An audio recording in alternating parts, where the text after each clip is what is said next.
Dobar dan, nalazimo se u kazneno-popravnom zatvoru u posjeti jednom našem dragom i poštenom prijatelju koji na pravdi Boga, evo, već 10 godina robija. Robija, sve džabe.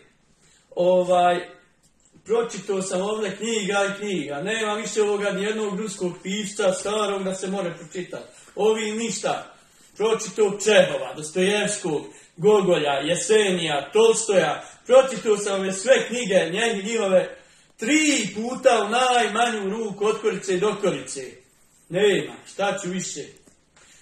Kad sam znao da se ne vratim odozgor, kad sam već jednom bio otišao, gore puno bolje. Sve ti se donese, jelo, piće, žene oko tebe lete, nemaš potrebe da ovo ono ušeme, sve. Ali eto, vrati se ja, nađe belaja, nemaš gore ni ukrast, šta? Nemaš potrebe. Znaš li korupcije, što je najgore, a ovdje korupcija najgora ubi. Ali bilo mi je gore dosadno, utuši me. Pa eto da se nisam odgovor vratio, ja bi umro, Igor, od osade. Dobro, može jedno pitanje. Može. Zašto vas terete, zašto robijate već 10 godina? Znate li makar?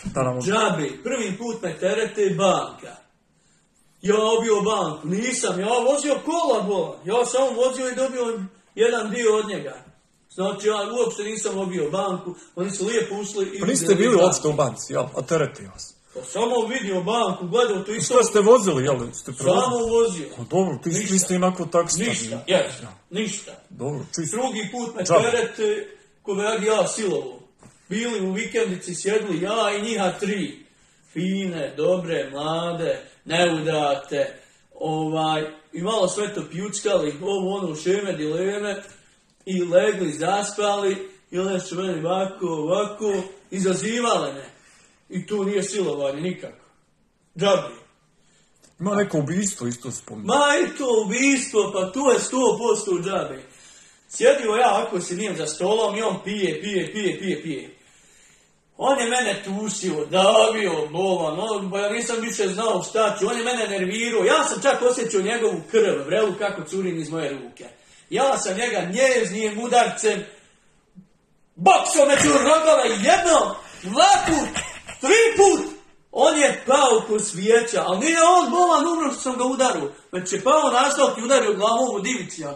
Glava se opala na 3 dijela. To je to. To je to.